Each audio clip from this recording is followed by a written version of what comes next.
Welcome to SceneDaily.com and the post-race wrap-up. I'm Steve Waid. Hey, did you see that victory lap Kurt Busch did at Atlanta Motor Speedway? He put the car in reverse and backed it around the track while holding on to the checkered flag.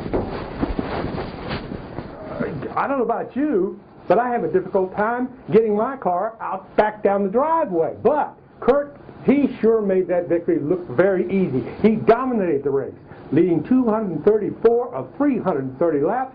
That's more laps than he led all of last season combined. He overcame an early fueling problem and held off challenges from some guys like Jeff Gordon, Brian Vickers, and Carl Edwards, and he wasn't even slowed down by a couple of scrapes with the wall. By the way, it was Edwards who played a big role in the end. The race came down to a green-white checkered finish.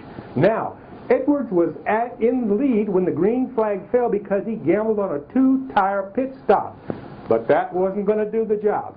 Kurt Busch quickly shot past him down the backstretch to go on and take the victory. It was the 19th of his career and his first of this season. It was also the first victory for Dodge this year, and Busch said he was very happy to put Dodge back on top. And to start off this year rolling like we have, it feels good, but today it's just it leaves me speechless because of how much hard work has been put in and how excited we are to pull our Miller Lite Dodge into victory lane and to put Dodge up there on top of the board. With those guys, everybody really struggling up in Detroit, it feels really neat to do that. Now, Jeff Gordon had a solid run at Atlanta where he finished second and he remained atop the point standings. He took the lead at California. However, he's still mired in a 45-race losing streak. But Gordon says that things are only going to get better for him and his team. I'm a big believer that you got to walk before you can run, and I think that we've turned the corner. This team has really shown consistently in all 4 races this year that we're a team that can battle for up front and for the win, and I believe we keep doing that, we're going to win races. Okay, Gordon is #1 in points, and let's take a quick look at how the top 12 shake out as we go into the first off weekend of the season.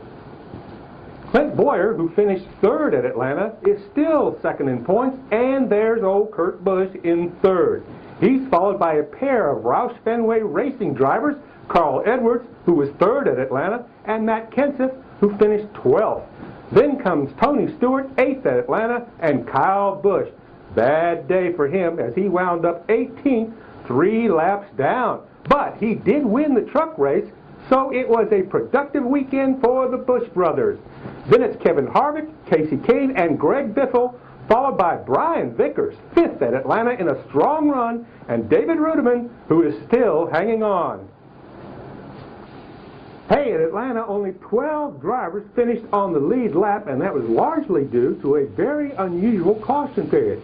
The 3rd yellow flag of the day came out when a crewman from JTG Doherty Racing's Marcus Ambrose ran out into the infield grass to retrieve an errant tire. Hey, what's up with that? Thing was, when the caution came out, a long series of green flag pit stops had been underway, and as a result of the caution flag, those drivers were caught a lap down and spent the rest of the race trying to catch up. But there was no catching Busch. After a lackluster 2008 season in which he won only 1 time and finished 18th in points, Busch never lost faith, and certainly his team owner, Roger Penske, would agree with that. To me, it was coming together. Kurt didn't lose faith. I know sometimes last year we wondered, whether we'd fallen off the train, but I think we stayed together. Not a lot of turnover on our team over the offseason. We were one of the teams that kept our people. The overall guys, Pat, obviously, Kurt hung in, and he saw what we were doing to try to get a better car, and I think it's shown in the last 4 races that, we're back in business, but it takes execution, and to me that's what happened today, and I take my hat off to Kurt to lead that many laps, and as I said to Pat, when you lead that many laps, normally you don't win, so it was a great thing at the end, and we were going to go all the way, weren't we, Pat? Oh, yeah. Okay. Okay, Bristol is in 2 weeks, and it will be the last race in which the field will be partially determined by the top 35 in owner points from last year. And I'll tell you what, some guys have got some work to do.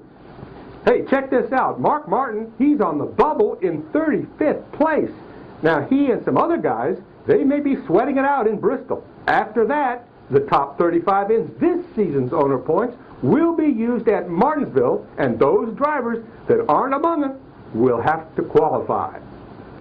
Okay, time for me to get out of here. I've got to go back my car out of the driveway. Wish me luck, will you? Thanks for joining us at the post-race wrap-up. I'm Steve Waid.